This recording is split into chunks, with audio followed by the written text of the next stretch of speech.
Cobain 7 teknik journaling ini supaya lu bisa jadi lebih mindful.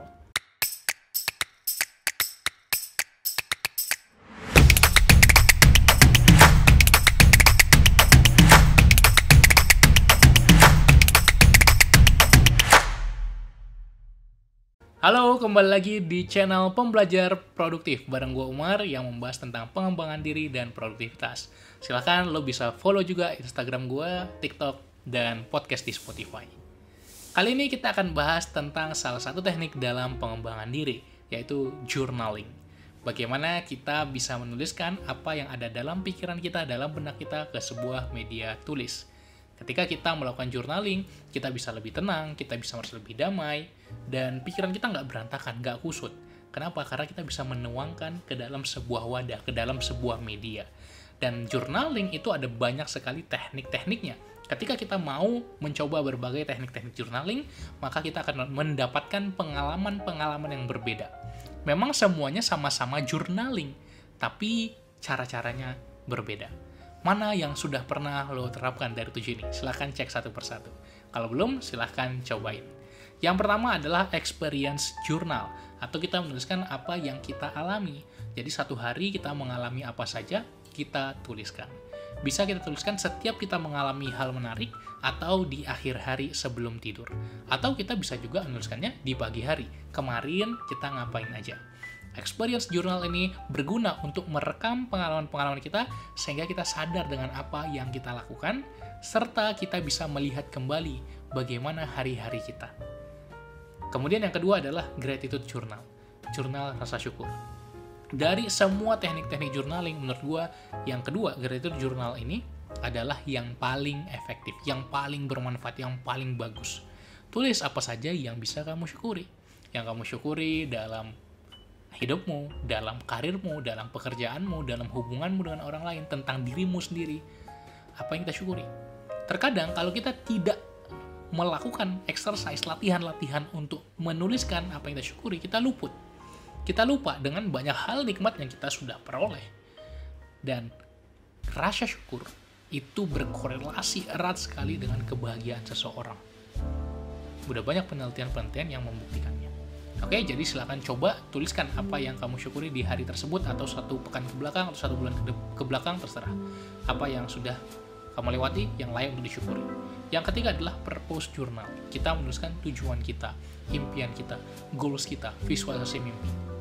Jadi kita bisa tuliskan apa yang mau kita capai. Tapi bukan hanya itu, kita ceritakan apa yang kita rasakan saat kita sudah mencapainya. Apa yang kita rasakan saat goal kita sudah tercapai. Sebagai contoh, aku sudah membangun perusahaan dengan 100 orang, mengembangkan platform pengembangan diri dan produktivitas, membuat berbagai course, menulis 5 buku, dan saat itu aku benar-benar merasa bahagia, merasa senang, mencapai banyak hal dalam hidup ini. Aku dan keluargaku hidup dengan sejahtera, hidup dengan bahagia dan sangat berkecukupan, dan bisa berbagi buat banyak orang. Tuliskan apa impian kita, keinginan kita. Itu purpose journal. Tuliskan sehari-hari kita ngapain yang ada di masa depan. Itu akan membantu kita mengaktifkan law of attraction. Law of attraction atau hukum tarik-menarik yang membuat kita bisa lebih dekat, perlahan-lahan seperti magnet yang membuat kita mencapai goal kita. Yang keempat adalah brain dump, atau kita mengeluarkan pikiran kita. Karena terkadang pikiran kita ini penuh, kita kebanyakan mikir, overthinking, dan nggak tahu harus gimana. Terkadang solusinya simple. Tuangkan pikiran kita yang banyak tuh ke media tulis, tulisin. Tuliskan semua ide-ide kita. Tuliskan semua hal yang mengusik benak kita. Tuliskan semua yang numpuk di sini, sehingga pikiran kita jadi tenang karena sudah jernih lagi. Dan kalau kita sudah merekam dalam media tulis, kita nggak usah khawatir kita melupakan sesuatu, karena udah kita rekam. Lalu yang kelima adalah feeling journal. Tuliskan yang kita rasakan. Apa yang kamu rasakan hari ini? Mungkin kamu sedang melewati satu masalah dalam hidup, atau kamu sedang melewati momen-momen yang sulit, atau kamu berada di titik terendah, atau bahkan kamu lagi senang banget, kamu mendapatkan hal baru, kamu mendapatkan insight, aha moment, atau kamu baru promosi, naik jabatan, naik gaji di kantor. Apapun perasaan yang membuncah dalam dirimu, tuliskan, supaya kita bisa lihat lagi nanti. Dan juga itu akan membuat kita lebih sadar dengan apa yang sedang kita rasakan. Lalu yang keenam adalah learning journal. Menuliskan, merekam apa yang kita sudah pelajari. Entah yang dari kita baca, yang dari kita tonton, apapun itu. Dari buku, dari podcast, dari YouTube, dari video online course, yang kita pelajari tuliskan, kita rekam dalam sebuah jurnal. Supaya mudah untuk kita lihat lagi nanti, tapi yang terutama kita meningkatkan kualitas proses belajar kita. Itulah kenapa ketika dulu kita di sekolah, kita disuruh belajar sambil nyatat. Tentu ada strategi-strateginya, tapi kita nggak bahas lengkap di sini. Lo bisa terapkan journalingnya aja dulu. Tulis aja dulu apa yang kita pelajari.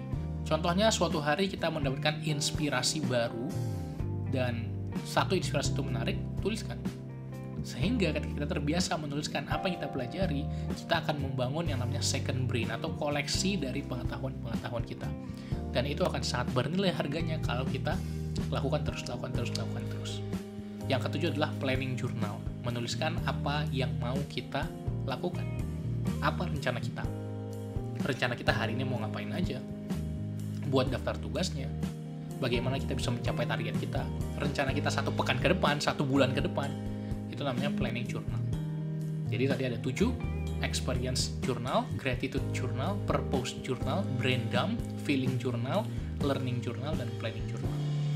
Ketika lo melakukan satu cara journaling, terkadang lo juga sekaligus melakukan satu cara yang lain, satu teknik yang lain. Jadi nggak masalah, nggak usah kita pusingkan, ini tuh bukannya mirip, ya nggak masalah. Mirip pun kita lakukan 2 sekaligus, no problem. Dan silahkan jadikan ini sebagai pilihan.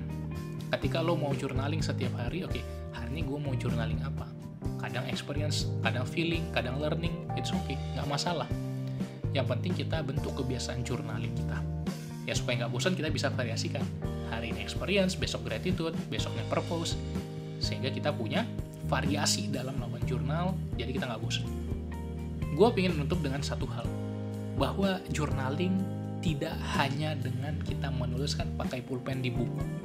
Itu adalah salah satu jenis journaling. Sebetulnya journaling adalah bagaimana kita bisa merekam sesuatu. Jadi kita bisa mengetiknya juga. Kita bisa merekam lewat audio, suara, bercerita. Gue juga ngelakuin itu. Kita bisa dengan merekam video, atau kita bisa menulis sekaligus foto, terus kita simpan. Atau kita bisa ketik sekaligus foto, kita simpan. Dan banyak sekali yang bisa kita lakukan. Sebagai contoh, gue ngelakuin journaling di Notion. Setiap hari gue foto, 1 foto di hari tersebut, dan juga menuliskan apa yang gue rasakan di hari tersebut, apa hal yang menarik di hari tersebut. Gue ngelakuin di Notion, contohnya seperti ini.